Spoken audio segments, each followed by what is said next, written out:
കേരളത്തിന്റെ അഭിമാന പദ്ധതി വിഴിഞ്ഞം തുറമുഖമെന്ന് രാജ്യത്തിന് സമർപ്പിക്കും. മുഖ്യമന്ത്രി പിണറായി വിജയന്റെ സാന്നിധ്യത്തിൽ രാവിലെ 11-ന് പ്രധാനമന്ത്രി നരേന്ദ്രമോദിയാണ് ഔദ്യോഗിക ഉദ്ഘാടനം നിർവഹിക്കുന്നത്. രാവിലെ രാജ്ഭവനിൽ നിന്ന് ഹെലികോപ്റ്ററിൽ വിഴിഞ്ഞം തുറമുഖത്തെത്തുന്ന പ്രധാനമന്ത്രി നരേന്ദ്രമോദി തുറമുഖത്ത് തയ്യാറാക്കിയ പ്രധാന വേദിയിൽ വെച്ചാണ് തുറമുഖത്തിന്റെ ഔദ്യോഗികമായിട്ടുള്ള ഉദ്ഘാടനം നിർവഹിക്കുന്നത്. ഷീജ ചേരുകയാണ്. ഷീജ, കേരളത്തിന്റെ പതിറ്റാണ്ടുകളായിട്ടുള്ള സ്വപ്നം അത് യാഥാർത്ഥ്യത്തിലേക്ക് എത്തുകയാണ്. എങ്ങനെയൊക്കെയാണ് ക്രമീകരണങ്ങളെ സൂചിപ്പിച്ചതടക്കം?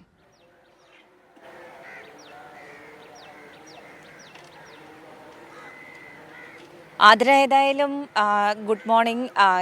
ഏതായാലും കേരളത്തിന് ഇന്നത്തെ ദിവസം എന്ന് പറയുന്നത് അത്രത്തോളം വലിയ ഒരു ചരിത്ര ദിവസം തന്നെയാണ്. ചരിത്ര മുഹൂർത്തത്തിനാണ് നമ്മൾ സാക്ഷ്യം വഹിക്കാൻ പോകുന്നത്. ഞാനിപ്പോൾ നിൽക്കുന്നത് വിഴിഞ്ഞം അന്താരാഷ്ട്ര തുറമുഖത്തിന് സമീപമാണ്. എനിക്ക് പിന്നിൽ കാണുന്നത് വിഴിഞ്ഞം അന്താരാഷ്ട്ര തുറമുഖമാണ്. ഇവിടെ എല്ലാം പൂർണ്ണ സജ്ജമായി കഴിഞ്ഞിരിക്കുകയാണ്. ഇന്ന് രാജ്യത്തിന് സമർപ്പിക്കുകയാണ് വിഴിഞ്ഞം അന്താരാഷ്ട്ര തുറമുഖം എന്ന് പറയുന്നത്. കേരളത്തിൻ്റെ ചിരകാല സ്വപ്നമാണ് ഇന്ന് പൂർത്തിയാകുന്നത് എന്ന് തന്നെ പറയേണ്ടിയിരിക്കുന്നു. അതിൽ ഏറ്റവും പ്രധാനം LDF സർക്കാരിൻ്റെ നിശ്ചയദാർഢ്യവും ഇച്ഛാശക്തിയും തന്നെയാണ്. കാരണം എനിക്ക് പിന്നിൽ കാണുന്ന വിഴിഞ്ഞം അന്താരാഷ്ട്ര തുറമുഖം അത് യാഥാർത്ഥ്യമായത് അതിന് ഒരു വലിയ കഥ തന്നെയുണ്ട്. അതിന് പിന്നിൽ ആ രീതിയിലുള്ളൊരു പ്രവർത്തനം എണ്ണയിട്ട യന്ത്രം പോലെയുള്ള LDF സർക്കാരിൻ്റെ ഏറ്റവും പ്രധാനപ്പെട്ട കാര്യം 2016 മുതൽ 2016 മുഖ്യമന്ത്രി പിണറായി വിജയൻ്റെ നേതൃത്വത്തിൽ ഉള്ള LDF സർക്കാർ അധികാരത്തിൽ വന്നത് മുതലാണ് ഈ തുറമുഖം യാഥാർത്ഥ്യമാകുന്നതിന് വേണ്ടിയിട്ടുള്ള നടപടികൾ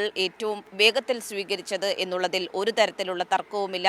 ഇന്നിപ്പോൾ രാവിലെ 11 മണിക്കാണ് വിഴിഞ്ഞം അന്താരാഷ്ട്ര തുറമുഖത്തിൻ്റെ കമ്മീഷനിങ് തീരുമാനിച്ചിരിക്കുന്നത്. 10 മണിയോടുകൂടി തന്നെ പ്രധാനമന്ത്രി 10 മണിക്ക് അദ്ദേഹം രാജ്ഭവനിലാണ് നിലവിലിപ്പോൾ ഉള്ളത്. രാജ്ഭവനിൽ നിന്നും റോഡ് മാർഗം പാങ്ങോട് എത്തുന്നതായിരിക്കും. അവിടെ നിന്നും ഹെലികോപ്റ്ററിൽ നേരെ വിഴിഞ്ഞത്തേക്ക് എത്തുന്ന രീതിയിലാണ് പ്രധാനമന്ത്രിയുടെ പരിപാടികൾ ക്രമീകരിച്ചിരിക്കുന്നത്. കൃത്യം 10:30 അദ്ദേഹം ഇവിടെ എത്തിച്ചേരും. വിഴിഞ്ഞം അന്താരാഷ്ട്ര തുറമുഖത്ത് എത്തിച്ചേരുന്നതായിരിക്കും. തുടർന്ന് പദ്ധതി പ്രദേശം അദ്ദേഹം സന്ദർശിച്ചതിന് ശേഷമായിരിക്കും ഉദ്ഘാടന ചടങ്ങിലേക്ക് കടക്കുക. ഉദ്ഘാടന ചടങ്ങ് കൃത്യം 11 മണിക്ക് ആരംഭിക്കുന്ന രീതിയിൽ തന്നെയാണ് ക്രമീകരിച്ചിരിക്കുന്നത്. ഇവിടെ അതിന് വേണ്ടിയിട്ടുള്ള എല്ലാ വിധത്തിലുള്ള ഒരുക്കങ്ങളും പൂർത്തിയായി കഴിഞ്ഞിട്ടുണ്ട്. പല ഇടങ്ങളിലായി ഈ വിഴിഞ്ഞം തുറമുഖത്തിനും സമീപത്തും ഒക്കെയായി ഇവിടെ സുരക്ഷയടക്കം ശക്തിപ്പെടുത്തിയിട്ടുണ്ട്. പ്രത്യേകിച്ചും പ്രധാനമന്ത്രി എത്തുന്നു എന്നുള്ളതുകൂടി കണക്കിലെടുത്തുകൊണ്ട് ആ രീതിയിലുള്ള സുരക്ഷാ ക്രമീകരണങ്ങൾ ഒക്കെയുണ്ട്. ഇവിടേക്ക് എത്തുമ്പോൾ ഏറ്റവും പ്രധാനപ്പെട്ട കാര്യം കേരളം ഒന്നടങ്കം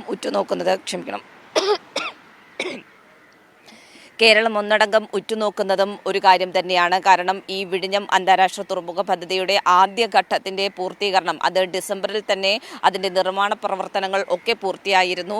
അതിൻ്റെ കമ്മീഷനിങ് സർട്ടിഫിക്കറ്റ് അടക്കം ഡിസംബർ 3-ന് ലഭിച്ചിരുന്നു. പക്ഷേ പ്രധാനമന്ത്രിയുടെ ഡേറ്റ് കാത്തായിരുന്നു ഈ കമ്മീഷനിങ് ഇത്ര മാസം നീണ്ടുപോകുന്നൊരു സാഹചര്യം ഉണ്ടായത്. പക്ഷേ അതിനപ്പുറത്തേക്ക് വിഴിഞ്ഞത്തിൻ്റെ പ്രവർത്തനങ്ങൾ അത് കൃത്യമായ രീതിയിൽ തന്നെ പൂർത്തിയാക്കി തന്നെയാണ് മുന്നോട്ട് പോയത് എന്നുള്ളത് എടുത്തു പറയേണ്ടതാണ്. ഈ ആദ്യഘട്ടത്തിൽ എടുത്തു പറയുമ്പോൾ പറയേണ്ടത് ഏകദേശം 8,850 കോടിയുടേതാണ് ഈ ആദ്യഘട്ടത്തെ പദ്ധതി എന്ന് പറയുന്നത്.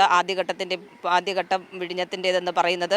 അതിൽ തന്നെ സംസ്ഥാന സർക്കാർ ചെലവാക്കിയത് ഏകദേശം 5,595 കോടിയോളം വരും. അതായത് ഈ ഒരു വിഴിഞ്ഞം പദ്ധതിയുടെ 63%, ആദ്യഘട്ടത്തിൻ്റെ 63% സംസ്ഥാന സർക്കാർ തന്നെയാണ് ചെലവാക്കിയിരിക്കുന്നത്. അദാനി ഗ്രൂപ്പ് ചെലവാക്കിയിരിക്കുന്നത് 2,500 കോടിയോളം രൂപയാണ്. VGF ആയി ലഭിച്ചിട്ടുള്ളതാണ് 817.9 കോടി. നമുക്കറിയാം ആ VGF-ൽ പോലും കേന്ദ്രം വലിയ അവഗണനയാണ് സംസ്ഥാനത്തോട് കാട്ടിയിരുന്നത്. കാരണം മറ്റു പല സംസ്ഥാനങ്ങൾക്കും ഏറ്റവും അടുത്തുള്ള തൂത്തുക്കുടി തുറമുഖത്തിന് പോലും അത് ഗ്രാൻഡായി നൽകുമ്പോൾ സംസ്ഥാനത്തിന് മാത്രം അത് വായ്പയായി അനുവദിക്കുന്ന തരത്തിലുള്ള സമീപനം സ്വീകരിച്ചു. പക്ഷേ അപ്പോഴും സംസ്ഥാനത്തിൻ്റെതായിട്ടുള്ള നടപടികളിൽ നിന്നും പിന്നോട്ട് പോയിട്ടില്ല. അത് ഗ്രാൻഡായി അനുവദിക്കുന്നതിന് വേണ്ടിയിട്ടുള്ള പരമാവധി ശ്രമങ്ങൾ സംസ്ഥാനത്തിൻ്റെ ഭാഗത്ത് നിന്നും ഉണ്ടായി. പക്ഷേ ഒരു തരത്തിലും അത് ഗ്രാൻഡായി അനുവദിക്കാൻ സാധിക്കില്ല എന്നുള്ള കേന്ദ്ര നിലപാടിൻ്റെ അടിസ്ഥാനത്തിലാണ് വായ്പയായി സ്വീകരിക്കാനുള്ള തീരുമാനമെടുക്കുന്നതും. കഴിഞ്ഞ മാസം അതുമായി ബന്ധപ്പെട്ടുള്ള ത്രികക്ഷി കരാർ സർക്കാർ ഒപ്പിടുന്നതിലേക്കടക്കം കടന്നിട്ടുള്ളതും. ഏതായാലും ഇനിയിപ്പോൾ ഇന്നത്തെ ഈ ഒരു ഉദ്ഘാടന ചടങ്ങിൽ ഏവരും ഉറ്റുനോക്കുന്നതും അത് തന്നെയായിരിക്കും. പ്രധാനമന്ത്രി വിഴിഞ്ഞത്തിന് വേണ്ടി എന്തെങ്കിലും പ്രഖ്യാപനങ്ങൾ നടത്തുമോ? കാരണം നിരവധി തവണയെ നമ്മൾ പ്രതീക്ഷിക്കുന്നുണ്ട് കേന്ദ്രത്തിൽ നിന്ന്, പക്ഷേ ഒരു അനുകൂല നടപടിയും ഉണ്ടാകുന്നില്ല. പക്ഷേ ഇത്തവണ ഇനി ഈ കമ്മീഷനിങ്ങിന് വേണ്ടി എത്തുമ്പോൾ അദ്ദേഹത്തിൻ്റെ ഉദ്ഘാടന പ്രസംഗത്തിൽ അദ്ദേഹം വിഴിഞ്ഞത്തിന് വേണ്ടി എന്തെങ്കിലും പ്രഖ്യാപിക്കുമോ എന്നുള്ളതും ഏറെ നിർണായകമായ ഒന്ന് തന്നെയാണ്. ഏതായാലും അതെല്ലാം നമ്മൾ കാത്തിരിക്കുന്ന ഒന്നാണ്. പക്ഷേ ഈ വിഴിഞ്ഞത്തിൻ്റെ ഈ യാഥാർത്ഥ്യമായതിൻ്റെ ഒരു ചരിത്രം അത് ഈ ഒരു ഘട്ടത്തിൽ വിസ്മരിക്കാൻ പാടില്ല എന്നുള്ളത് തന്നെയാണ് നമുക്ക് കൂട്ടിച്ചേർക്കേണ്ടത്. കാരണം 1996 മുതൽ ആരംഭിച്ചതാണ്. അന്നാണ് ഇതിനൊരു അന്ന് ഇ കെ നായനാർ സർക്കാരിൻ്റെ കാലത്താണ് വിഴിഞ്ഞം അന്താരാഷ്ട്ര തുറമുഖം എന്നൊരു ആശയം രൂപപ്പെടുന്നത്. അതിന് തൊട്ടു പിന്നാലെ വന്ന എ കെ ആൻ്റണി സർക്കാരാകട്ടെ ഇതുമായി ബന്ധപ്പെട്ടുള്ള ടെൻഡർ നടപടികളിലേക്കടക്കം കടന്നിരുന്നു. അതിന് പിന്നാലെ വന്ന വി എസ് അച്യുതാനന്ദൻ സർക്കാർ ഈ ടെൻഡർ നടപടിയിൽ ലിസ്റ്റ് ചെയ്യപ്പെട്ട കമ്പനിക്ക് വേണ്ടി അതിൻ്റെ അംഗീകാരത്തിന് വേണ്ടി കേന്ദ്രത്തിന് സമർപ്പിക്കുമ്പോൾ, പക്ഷേ അന്ന് കേന്ദ്ര പ്രതിരോധ മന്ത്രിയായിരുന്ന എ കെ ആൻ്റണി അത് നിഷേധിക്കുന്ന ഒരു സമീപനമാണ് സ്വീകരിച്ചിട്ടുണ്ടായിരുന്നത്. അതിന് പിന്നാലെയാണ് ഇവിടെ ഉമ്മൻചാണ്ടി സർക്കാർ വരുന്നത്. ആ സമയം നമ്മൾ കണ്ടതാണ് ഏറ്റവും വലിയ പ്രക്ഷോഭങ്ങൾ, അതായത് വിഴിഞ്ഞം തുറമുഖം യാഥാർത്ഥ്യമാക്കുന്നതിന് വേണ്ടിയിട്ട് വലിയ പ്രക്ഷോഭങ്ങൾ നടന്ന ഒരു കാലം കൂടിയാണ് അത്. ആ സമയത്ത് പക്ഷേ അതിൻ്റെ അവസാന വർഷത്തിൽ മാത്രമാണ് ഉമ്മൻചാണ്ടി സർക്കാർ ഈ വിഴിഞ്ഞം തുറമുഖത്തിൻ്റെ കരാറിലേക്കടക്കം കടന്നത്. പക്ഷേ കരാറുമായി ബന്ധപ്പെട്ട് വലിയ തോതിലുള്ള വിമർശനങ്ങൾ ഉയർന്നു വന്നിരുന്നു. LDFിൻ്റെ പ്രതിഷേധം പ്രക്ഷോഭം ഒക്കെ നടന്നിരുന്നു. അതിന് തൊട്ടു പിന്നാലെ പക്ഷേ LDF സർക്കാർ വന്നപ്പോൾ 2016 ആദ്യ പിണറായി വിജയൻ സർക്കാർ വന്നപ്പോഴാണ് ഏതായാലും ഈ പദ്ധതിക്ക് പുതുജീവൻ വെച്ചത് എന്നുള്ളതും എടുത്തു പറയേണ്ടത് തന്നെയാണ്.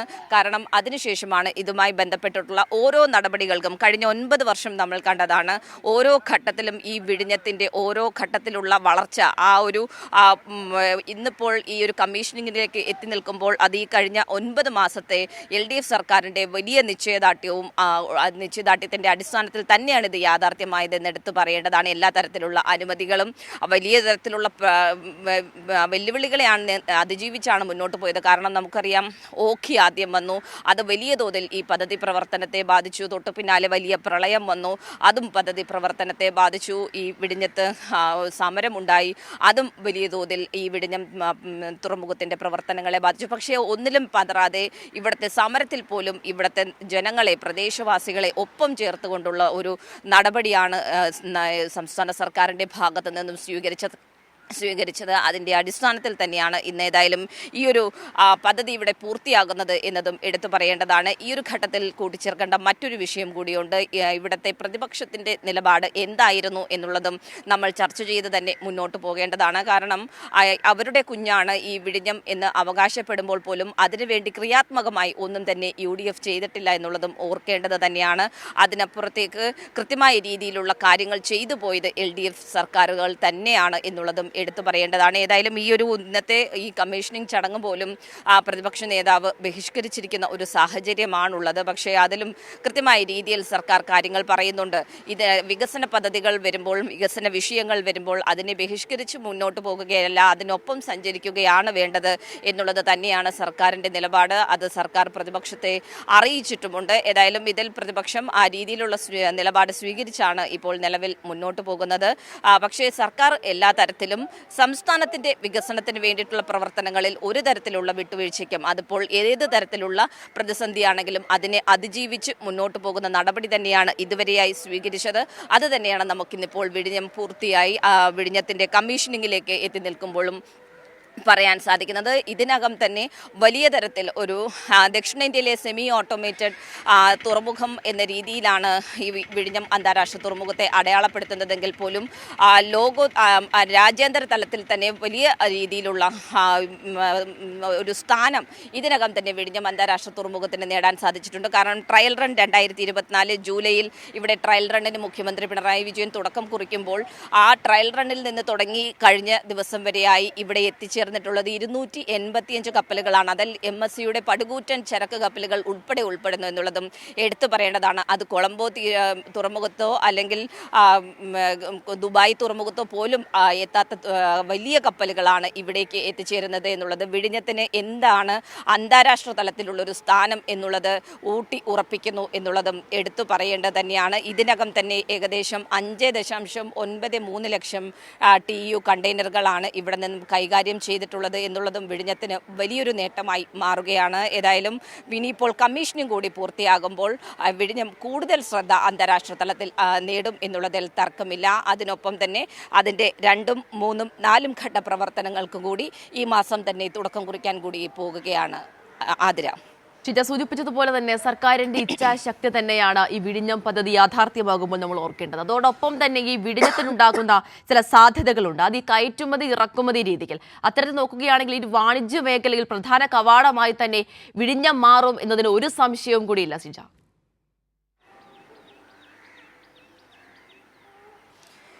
ഉറപ്പായും വാണിജ്യ കവാടമായി തന്നെ വിഴിഞ്ഞം അന്താരാഷ്ട്ര തുറമുഖം മാറും എന്നുള്ളതിൽ ഒരു തർക്കവുമില്ല ആതിര. കാരണം ഇതുമായി ബന്ധപ്പെട്ടുകൊണ്ട് നേരത്തെ സൂചിപ്പിച്ചതുപോലെ തന്നെ ഇവിടെ എത്തുന്ന കപ്പലുകൾ തന്നെ സൂചിപ്പിക്കുന്നുണ്ട് ഏത് തലത്തിലാണ് വിഴിഞ്ഞത്തിൻ്റെ മാറ്റം ഉണ്ടാകാൻ പോകുന്നത്. വിഴിഞ്ഞം തുറമുഖം എന്ന് പറയുന്ന തുറമുഖം ഏത് രീതിയിലാണ് അന്താരാഷ്ട്ര തലത്തിൽ അംഗീകരിക്കപ്പെടാൻ പോകുന്നത് എന്നുള്ളത് ഇതിനകം തന്നെ വ്യക്തമായിട്ടുള്ളൊരു കാര്യം കൂടിയാണ്. കാരണം ആ രീതിയിലാണ് ഏറ്റവും വലിയ പടുകൂപ്പൻ ചരക്ക് കപ്പലുകൾ ഇവിടേക്ക് എത്തുമ്പോൾ തന്നെ ആ രീതിയിലുള്ള കണ്ടെയ്നർ നീക്കം കൂടി ഇവിടെ നടക്കുന്നു. എല്ലാവരും ഇവിടേക്ക് എത്തുമ്പോൾ ഏറ്റവും സുഖകരമായ രീതിയിൽ കപ്പലുകൾക്ക് നങ്കൂരമിടാൻ സാധിക്കുന്നു എന്നുള്ളതും വിഴിഞ്ഞത്തിൻ്റെ ഒരു പ്രത്യേകതയായി തന്നെ എടുത്തു പറയേണ്ടിയിരിക്കുന്നു. കാരണം ആ രീതിയിലാണ് ഇവിടെ ബർത്തൊക്കെ സജ്ജമാക്കിയിട്ടുള്ളത്. സ്വാഭാവികമായിട്ടുള്ളൊരു നേട്ടം കൂടി വിഴിഞ്ഞത്തിനുണ്ട്. അത് തന്നെയാണ് വിഴിഞ്ഞം തുറമുഖത്തെ ഏറ്റവും കൂടുതൽ ആകർഷകമാക്കുന്നത് അന്താരാഷ്ട്ര തലത്തിൽ എന്നുള്ളതും എടുത്തു പറയേണ്ടത് തന്നെയാണ്. അതിൻ്റെ അടിസ്ഥാനത്തിൽ പടുകൂറ്റൻ കപ്പലുകൾ ഇങ്ങോട്ടേക്ക് എത്തുന്നതിൻ്റെ അടിസ്ഥാനത്തിൽ തന്നെ വലിയ കമ്പനികൾ ഇതിനകം തന്നെ ഇങ്ങോട്ടേക്ക് എത്തിച്ചേർന്നിട്ടുണ്ട്. ഇവിടെ വാണിജ്യ സാധ്യതകൾ പരിശോധിച്ചുകൊണ്ട് വ്യാവസായിക സാധ്യതകൾ പരിശോധിച്ചുകൊണ്ട് അന്താരാഷ്ട്ര തലത്തിലുള്ള കമ്പനികളടക്കം കേരളത്തിലേക്ക് എത്തുന്നു, വിഴിഞ്ഞത്തേക്ക് എത്തുന്നു എന്നുള്ളതും ഏറ്റവും പ്രധാനപ്പെട്ട കാര്യമാണ്. ഇനിയിപ്പോൾ സർക്കാരിന് മുന്നിലുള്ളത് റോഡ് റെയിൽ കണക്ടിവിറ്റിയുമായി ബന്ധപ്പെട്ടുള്ള വിഷയങ്ങളാണ്.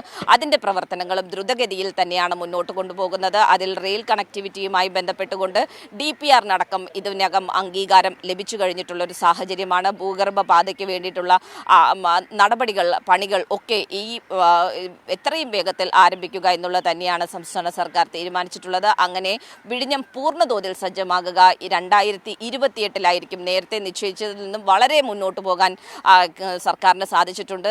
കാരണം 2028-ൽ 2, 3, 4 ഘട്ട പ്രവർത്തനങ്ങൾ പൂർത്തിയാക്കുക എന്നുള്ളതാണ് സർക്കാർ ലക്ഷ്യമിടുന്നത്.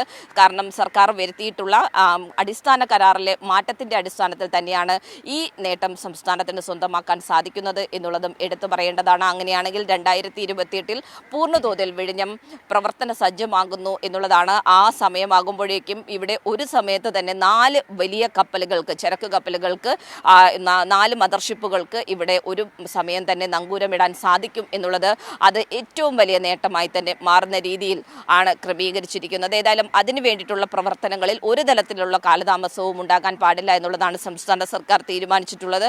അതുകൊണ്ട് തന്നെയാണ് ഈ മാസം തന്നെ 2ാം ഘട്ടത്തിന്റെ നിർമ്മാണ പ്രവർത്തനങ്ങൾക്ക് കൂടി ഇവിടെ വിഴിഞ്ഞത്ത് തുടക്കമാകാൻ പോകുന്നത്. ആതിര.